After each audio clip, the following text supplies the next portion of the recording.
नमस्कार साथियों साथियों समायन 3.0 को लेके एक बड़ा अपडेट है। भैया टीचर्स परेशान है और पूछ रहे हैं सर किसका होगा, सीनियर का होगा या जूनियर का होगा। तो दोस्तों यहाँ पर मैं आपको एक बड़ी अपडेट देने जा रहा हूँ। और कौन सी छात्र संख्या ली जाएगी, तो यहाँ पर सरकार की तरफ सब क्लियर हो गया है कि किस महीने की छात्र संख्या ली जाएगी। यहाँ पर वर्ष तो छोड़ दीजिए, सरकार वर्ष पे नहीं जा रही है। और क्या जूनियर टीचर्स हैं क्या उनका भी समायोजन होगा, सबसे बड़ी बात है। क्योंकि जूनियर में जो मैपिंग है, सब्जेक्ट मैपिंग है, वो काफ़ी गलत है। मतलब एक स्कूल में मैथ का टीचर एक चाहिए तो वहाँ पर 3 मैथ के टीचर आ गए। क्या समायोजन 3.0 में भी ये मैपिंग सही की जाएगी? क्या जूनियर में दोस्तों ये सही किए जाएंगे टीचर्स? और इसके साथ ही दोस्तों हेड टीचर्स का क्या होगा? जी हाँ दोस्तों, जो प्राइमरी हेड टीचर्स है क्या उनका भी समायोजन होगा?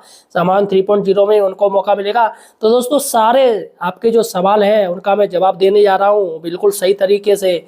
अतः दोस्तों सही और सटीक जानकारी सिर्फ हमारे चैनल पे मिलेगी और पूरा रिसर्च करने के बाद ही मैं बात करता हूँ। तो चैनल को सब्सक्राइब कर लीजिए। अभी तक लाल रंग का जो सब्सक्राइब बटन नहीं दबाया तो यार दबा दीजिए यार, क्या दिक्कत है। देखिएगा दोस्तों सबसे बड़ी बात है समायोजन 1.0 हो गए हैं और समायोजन 2.0 हो गए हैं, जिससे कि विद्यालय एकल हो गए। अब एकल की वजह से ये समायोजन 3.0 हो रहा है। पहली बात जान लीजिए, ये जो समायोजन 3.0 हो रहा है वो एकल विद्यालय होने की वजह से। अब ये आप सोच भूल जाइए कि जो समायोजन 1.0 में जो टीचर गए हैं और समायोजन 2.0 में टीचर गए वो वापस आएंगे। जो होने थे वो आ गए, जहाँ जहाँ BSN आदेश किया वो वहीं रहेंगे। अब जो आने थे वो आ गए, अब नहीं आएंगे। क्योंकि हाईकोर्ट में सरकार ने काउंटर लगा दिया है और काउंटर में ये कहा है कि जो एकल विद्यालय हो गए हैं अब वो उन जो टीचर्स वहाँ से गए हैं अब उनकी रिकवरी यानी वो बैक नहीं आएंगे, रिवर्ट नहीं आएंगे, बल्कि समायोजन 3.0 में से टीचर्स को भेजा जाएगा। तो यहाँ पर ये आप क्लियर जान लीजिए कि अब जो जाएंगे समायोजन 3.0 से ही टीचर भेजे जाएंगे जो एकल विद्यालय है। तो ऐसे में आपका विद्यालय अगर पास है तो हो सकता है आपको दूसरे ब्लॉक में भेज दिया जाए या दूर दे दिया जाए, क्योंकि ये स्वैच्छिक नहीं रहा। अभी तक जो स्वैच्छिक चल रहे थे 2 समायोजन हो गए, अब ये स्वैच्छिक नहीं है, अब ये सरकार के अनुसार होंगे। तो यहाँ पर दोस्तों सबसे बड़ी बात यही है कि जो टीचर्स एकल है, क्योंकि मानव संसाधन जो विकास मंत्रालय उनकी तरफ से ये एक रिपोर्ट भी आई थी कि यूपी में सबसे ज़्यादा एकल विद्यालय है, सबसे ज़्यादा शिक्षक विहीन विद्यालय है। एकल विद्यालय की संख्या काफ़ी बताई गई थी और शिक्षक विहीन विद्यालयों की भी संख्या काफ़ी बताई गई थी। सबसे बड़ी बात है दोस्तों, सरप्लस में टीचर्स ज़्यादा है, ज़्यादा टीचर्स निकल के आ रहे हैं। ऐसा दोस्तों सुनने में आ रहा है कि सरप्लस में टीचर्स ज़्यादा आ रहे हैं लेकिन विद्यालय आ रहे कम, क्योंकि एकल ज़्यादातर समायोजन 1.0 समायोजन 2.0 में फुल हो चुके हैं। लेकिन सिर्फ अभी वही स्कूल लिए जाएंगे जहाँ पर एक टीचर है और शिक्षा मित्र चाहे 2 चाहे 3 शिक्षा मित्र को गिना नहीं जा रहा है। तो यहाँ पर एक टीचर है तो वहाँ पर 2 होना ही होना है वो तो। और फिर छात्र संख्या के अनुसार लिए जाएंगे, जैसे अगर ज़्यादा छात्र संख्या है तो वहाँ पर 3 टीचर भी आ सकते हैं। और यहाँ पर शिक्षक विहीन स्कूल है, वहाँ पर भी दोस्तों टीचर्स आएंगे जो शिक्षा मित्र के भरोसे चल रहे हैं।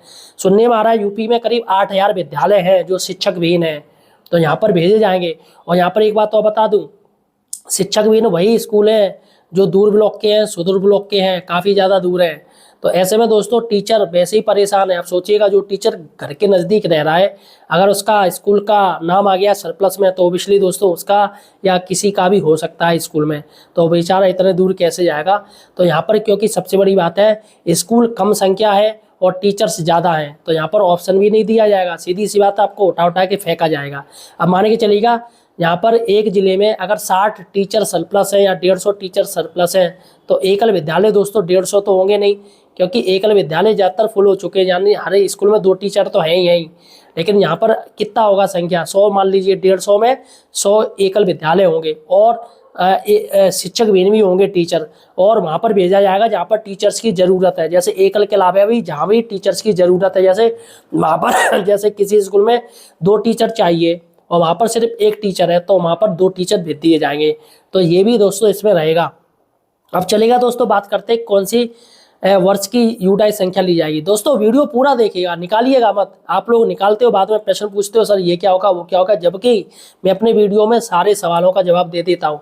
देखिएगा दोस्तों यहाँ पर ये क्लियर हो गया है कि जो छात्र संख्या ली जाएगी छात्र संख्या के अनुसार ही समायोजन 3.0 किए जाएंगे। ये बात क्लियर हो गई है, शासन की तरफ से आदेश आ गया है कि समायोजन 3.0 वो छात्र संख्या के अनुसार होंगे और छात्र संख्या देखी जाएगी यूडाइस प्लस की। तो यहाँ पर यूडाइस जो प्लस की बात हो रही है वो हो रही है 30/9/2025। आप जान लीजिए 30/9/2025 की छात्र संख्या देखी जाएगी। यानी 30/9 यानी सितंबर, 30 सितंबर 2025 की छात्र संख्या देखी जाएगी। आपके यूडाइस प्लस में कितने थे। आप चाहे 30 सितंबर के बाद आपने बच्चे बढ़ा लिए हो तो भी कोई फ़ायदा नहीं है, और 30 सितंबर के बाद अगर आपके बच्चे कम हो गए तो भी कोई फ़ायदा नहीं है। अब जो छात्र संख्या देखी जाएगी वो 30 सितंबर 2025 की देखी जाएगी। ये बात क्लियर आप जान लीजिए। तो बढ़ाने या घटाने से अब कोई फ़ायदा नहीं चलेगा दोस्तों। दूसरी बात है कि आखिर समायोजन में किन किन का क्या रहेगा, कैसे क्या रहेगा। तो देखिएगा दोस्तों, यहाँ पर जो समायोजन की बात हो रही है, सबसे पहली बात हो रही है सिर्फ प्राइमरी को लेके। समायोजन 3.0 में सिर्फ प्राइमरी ही टीचर का समायोजन हो सकता है। जूनियर को अभी इससे पृथक रखा जा सकता है। जो सब्जेक्ट मैपिंग है वो समायोजन 4.0 में इसको लिया जा सकता है, और समायोजन 4.0 बहुत ही जल्दी किया जाएगा। तो यहाँ पर समायोजन 4.0 में जूनियर की मैपिंग किया जा सकता है। अभी दोस्तों ऐसा सुनने में आ रहा है, एक संभावना है, और संभावना से इनकार भी नहीं किया जा सकता। फिर सरकार चाहे तो समायोजन 3.0 में जूनियर की मैपिंग भी सही से कर सकती है। लेकिन दोस्तों यहाँ तक सुनने में आ रहा है वो समायोजन 4.0 में होगा जूनियर को लेके। तो यहाँ पर अभी हम बात करेंगे प्राइमरी को लेके, क्योंकि जो बात हो रही है वो प्राइमरी में हो रही है। तो देखिएगा दोस्तों, सबसे बड़ी बात है कि आखिर किसको हटाया जाएगा, जूनियर को या सीनियर को। इसी में टीचर्स पच्चे में पड़े और टेंशन में। तो देखिएगा दोस्तों, इसमें भी दो रीजन है, दो चीज़ रहेंगी। आप ये मत सोचिएगा कि भैया देखिएगा दो चीज़, इसमें दो मैटर है। पहला जो मैटर है, जो प्राइमरी हेड है, जो हेड टीचर है, ठीक है, और दूसरे हैं जो इंचार्ज हेड है। तो देखिएगा, हेड के लिए मैं आपको बता दूं, जो प्राइमरी के हेड तभी हटाए जाएंगे जब उनके स्कूल में छात्र संख्या कम होगी, सीधी सी बात है, और उनको उस स्कूल में भेजा जाएगा जहाँ पर हेड की ज़रूरत है। यानी 150 से ऊपर अगर बच्चे हैं, 150 से ऊपर अगर बच्चे हैं, और जैसे मान के चलो कोई स्कूल है, वहाँ पर एक हेड मास्टर है और एक टीचर है या शिक्षा मित्र है, तो वहाँ से हेड को हटा के वहाँ भेजा जाएगा जहाँ पर 150 से ऊपर बच्चे हैं। सॉरी यार, बार बार टीचर निकल जाता है। जहाँ पर 150 से ऊपर बच्चे हैं तो वहाँ पर उस हेड को हटा के वहाँ पर भेज दिया जाएगा। ये बात क्लियर है दोस्तों। और सिर्फ हेड के वहीं भेजा जाएगा। आप ये जान लीजिए जहाँ पर छात्र संख्या ज़्यादा है, तो यहाँ पर हेड जो होंगे वो ज़्यादा नहीं होंगे, क्योंकि छात्र संख्या भी 150 काफ़ी हो गए, तो बहुत ही कम स्कूल होंगे जहाँ पर छात्र संख्या 150 से ऊपर होगी या 150 तक होगी। तो यहाँ पर हेड का मैंने आपको बता दिया क्या मैटर रहेगा। हेड सिर्फ अगर वहाँ पर अगर कोई 150 से स्कूल नहीं है ज़्यादा, तो यहाँ पर हो सकता है कि उसको उसी में रखा जाए जहाँ पर वो अभी नौकरी कर रहा है। ऐसा हो सकता है कि वहीं रखा जाए, या सरकार एक क्राइटेरिया निकाल दे कि यहाँ पर 100 बच्चे वहाँ पर भी हो सकता है। लेकिन ऐसा बिल्कुल नहीं होगा, सिर्फ 150 बच्चों के मैटर पे ही चलेगा। हेड को हटा दिया जाएगा। अगर 150 से कम है या टीचर्स ज़्यादा हो गए, हेड टीचर्स ज़्यादा हो गए, तो मुझे लग रहा है उनको छेड़ा नहीं जाएगा, वहीं छोड़ दिया जाएगा उसी प्राइमरी में जहाँ पर बच्चे कम हो। अब चलेगा, अब दोस्तों बात करते हैं कि जो इंचार्ज हेड है उनमें किसका होगा, जूनियर का होगा या सीनियर का होगा। देखिएगा दोस्तों, यहाँ पर आप ये जान लीजिए, आप इंचार्ज हेड हो, लेकिन सरकार जो मान के चल रही है वो आपको सहायक अध्यापक ही मान के चल रही है। और यहाँ पर ये मत देखिएगा ये जूनियर सीनियर का जो मैटर चलता है वो चलता है कि आपने स्कूल में चार्ज पहले ले लिया या स्कूल में आपने ज्वाइन कर लिया, तभी ये मैटर चलता है। लेकिन जो सुनने में आ रहा है समायोजन 3.0 में ऐसा कुछ भी मैटर नहीं चलेगा, ना ही जूनियर का चलेगा ना ही सीनियर का चलेगा। यानी कि दोनों इक्वल रखा जाएगा। सरकार की नज़रों में दोनों इक्वल हैं, क्योंकि वह हेड नहीं है बल्कि इंचार्ज हो, चाहे यहाँ पर सहायक हो। क्योंकि सहायक भी एक, इंचार्ज हेड भी एक और से सहायक ही होता है भाई। बस वित्तीय चार्ज तो उसे स्कूल के मिल जाते हैं, लेकिन होता तो वो सहायक ही है भाई। एक नई भर्ती का उसको भी ग्रेड पे सेम है, और एक इंचार्ज हेड है उसका भी ग्रेड पे सेम है, तो ग्रेड पे के अनुसार ही चलता है ना काम। और भले ही आप 10 साल हो गए हो, लेकिन फिर भी अगर आप सहायक हैं, ग्रेड पे आपका 46 हो गया हो, लेकिन फिर भी दोस्तों टीचर्स आपको सहायक ही मानेगी अगर आपका प्रमोशन नहीं हुआ है तो यहाँ पर आप जान लीजिए। इसके बाद दोस्तों होगा क्या, जैसे आपके विद्यालय का नाम सरप्लस में आता है तो आपके स्कूल में सभी लोगों का डाटा सरकार के पास रहेगा।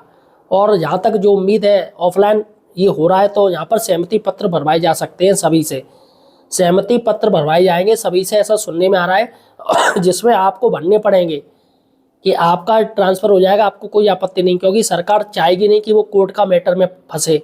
तो यहाँ पर सहमति पत्र की बात हो सकती है, ये संभावना है दोस्तों, क्योंकि ऑफलाइन हो रहे हैं और सरकार नहीं चाहती कि कुछ ऐसा मैटर हो। तो जूनियर सीनियर का मैटर हटा दीजिए।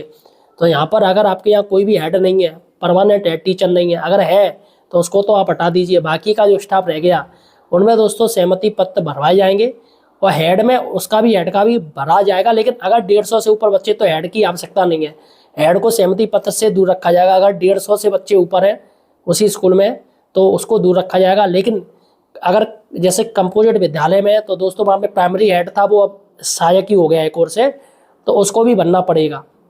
तो यहाँ पर सीधी सी बात है कि सहमति पत्र भरवाए जा सकते हैं जिससे आपको ऑब्जेक्शन ना हो। और दोस्तों ज़्यादा से ज़्यादा या तो आप लोग खुद से चले जाइएगा, वहाँ पर ऑप्शन दिया जाएगा, जब साइट खोली जाएगी तो आपसे पूछा जाएगा कि आप विद्यालय भर रहे हैं या नहीं भर रहे हो। अगर आप लोगों के स्कूल में किसी जैसे 2 टीचर्स 2 सरप्लस आए तो दोनों भर दिया तो आपको टेंशन फ्री रहिएगा। किसी ने 2 ने भर दिया तो टेंशन फ्री रहिएगा।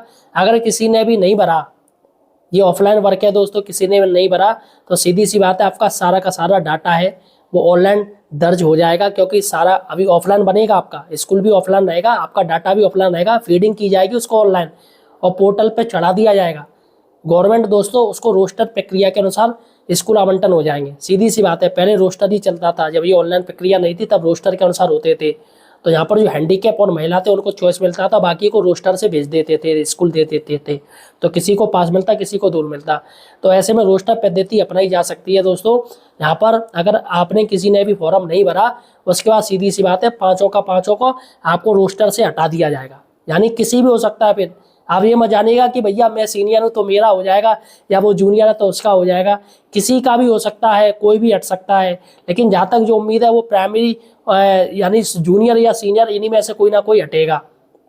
तो ये उम्मीद है दोस्तों ऐसा होने वाला है, संभावना है, लेकिन दोस्तों इनकार नहीं किया जा सकता है क्योंकि सरकार पहले ही कह चुकी है कि हम रोस्टर प्रक्रिया अपनाएंगे।